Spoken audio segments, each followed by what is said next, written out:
Welcome back to the Conscience of Kansas radio program with Paul A. Ibbetson. All right, radio listeners, today we have a very special guest in Edward Klein.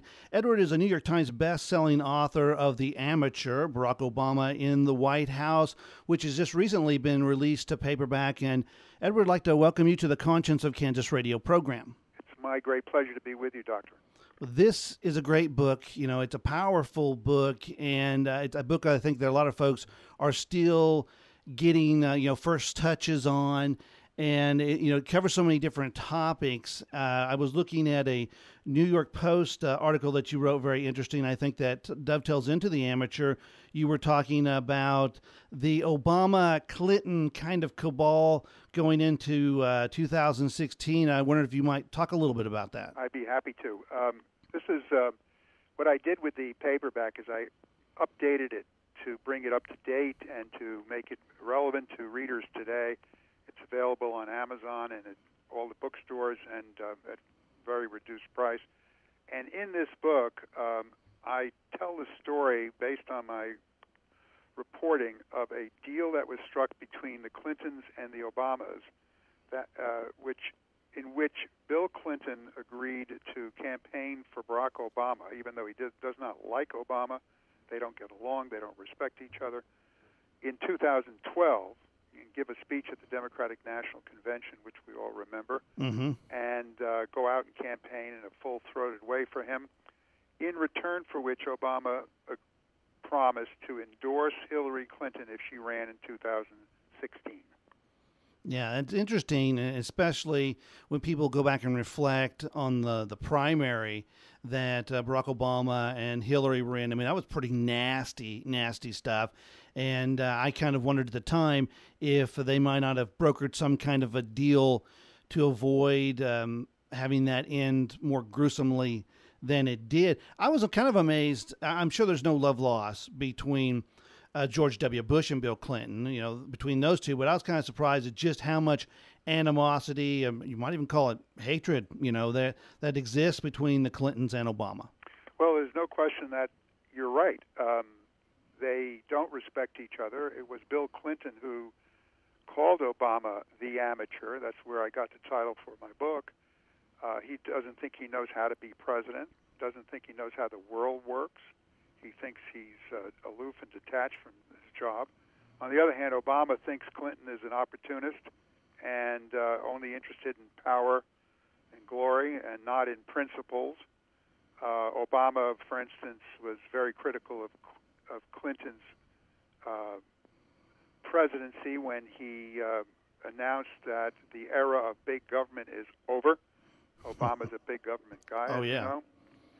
So this was a very interesting deal they made, but typically Obama, once he won the presidency or re-election, reneged on the deal and told Bill Clinton he was having second thoughts, and he wasn't so sure he was going to endorse Hillary. Yeah, well... Of course, you can imagine how Bill felt about that. Well, if he were to throw them under the bus, it wouldn't be the first person on his side of the camp that the Obamas have thrown under the bus. They're absolutely ruthless. One of the things that's interesting about The Amateur is it's a pure research book. I mean, you go in and did, a couple hundred interviews. You really went out and talked to people in the know and collected that firsthand information. That's right. And for the last several years, I've been reporting from both the Clinton camp and the Obama camps.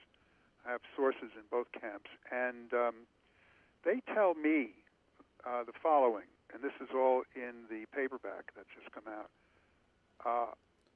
Joe Biden has every intention of running for president in 2016, even though he's going to be on in years, as you know. And the Clintons expect that President Obama is going to tell them, he hasn't done it yet, but they expect this, Joe has been my vice president for the past 8 years in 2016, Yeah. and he's been a loyal soldier, and I can't turn my back on him, so I can't endorse Hillary. So the Clintons are operating under the assumption that they're going to have to run without the endorsement of this president. It's very interesting. The thought of Joe Biden running for president is, it's I don't know, a clown car running circles through my mind, and the thought, of course, if you're on the Democrat side, I wonder if operatives will come to Obama and say, no, we actually want to win, and so maybe you shouldn't go. But then again, Barack Obama got reelected, so maybe I should hold my tongue in saying this can't happen.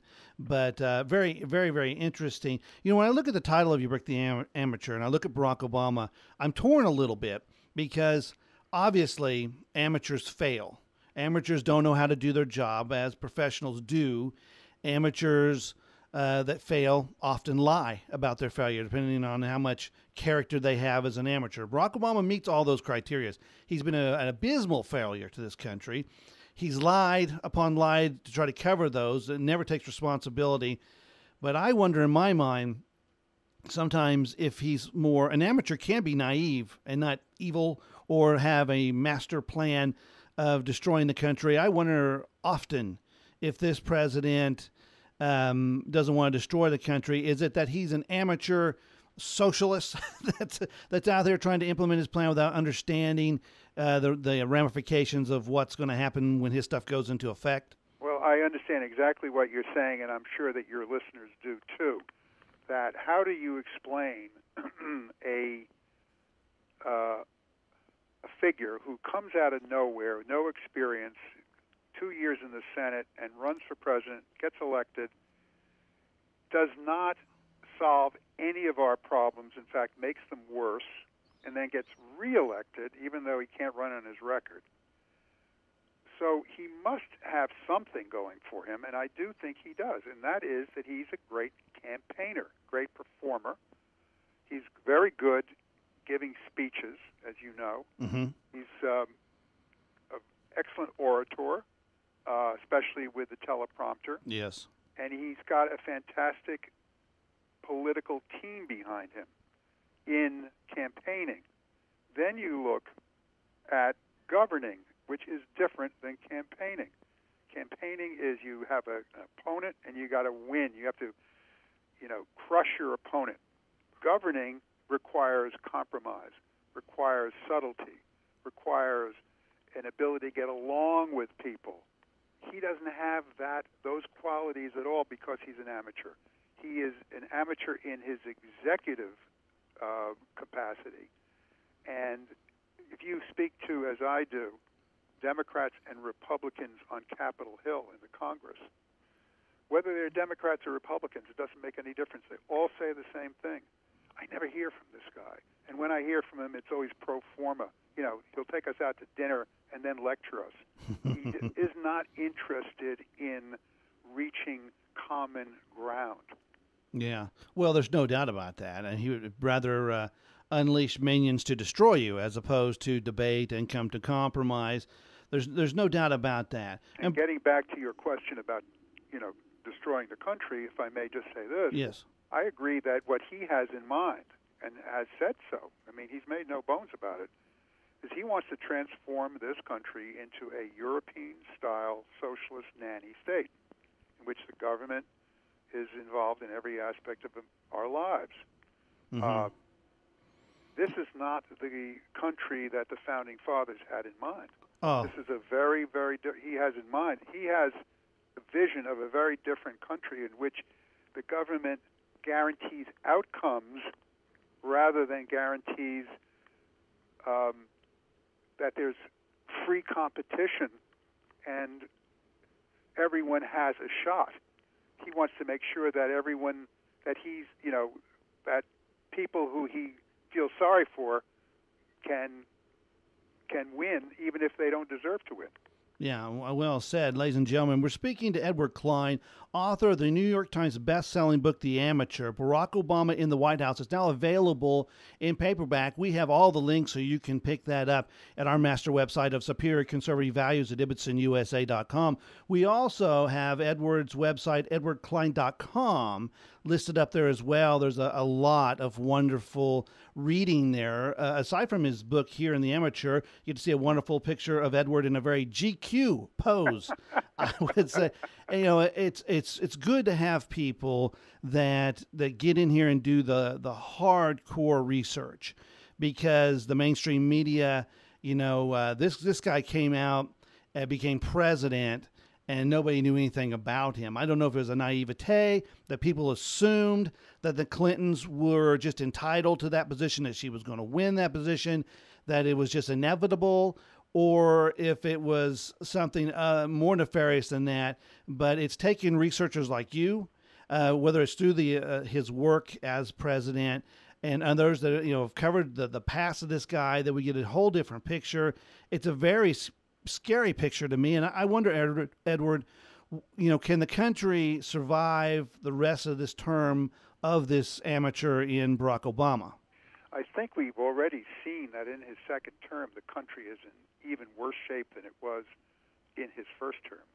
Here we have how many scandals that you can hardly keep up with them. There's so many. There's the Benghazi scandal. There's the IRS targeting of conservative group scandal. There's the Department of Justice scandal of snooping on reporters, and on and on. And now we have even scarier stuff where the NSA, the National Security Agency, is monitoring all our phone calls and our emails. This is, this is an administration, a Obama administration, that is out of control.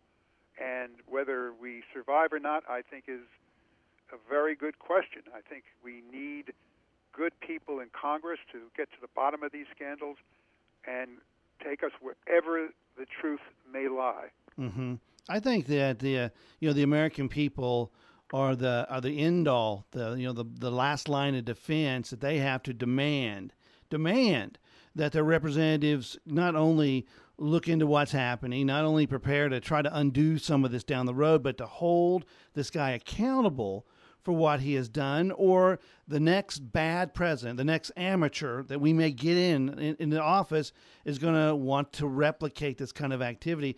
It's not just malfeasance or inappropriate action that we might see, inappropriate steak dinner spending. This is totalitarian, George Orwell kind of stuff. And I'm not a conspiracy theory. I keep telling myself that every day as I see the next debacle come off the assembly line that just makes your head spin. Again, a reason for folks to check out this book by Edward Klein, The Amateur, because if you don't get a book that can give you all the details and you're just catching it through the wind, people are going to say, oh, that's just unbelievable. It's too over the top. It can't be real. It can't be doing this. You have to have those facts and information. That's what makes this book so wonderful. Edward Klein, I want to thank you so much for coming on the program. What a treat for us to hear from you, and folks to have an opportunity to learn more about your book. Do you have any parting thoughts before we sign off with you today? I do. I think that it's people like you, Doctor, who are the hope of our future, because you are bringing to your listeners all over the United States the unvarnished truth and motivating people to, as you just said, to demand of their representatives that we get back on track as our founding fathers wanted us to be. Well, thank you very much. Edward Klein, author of the book, The Amateur, Barack Obama in the White House. You need to pick it up today, folks. And Edward Klein, we want to again thank you so much for taking time out of your busy day to speak to the folks here in Kansas on the Conscience of Kansas radio program.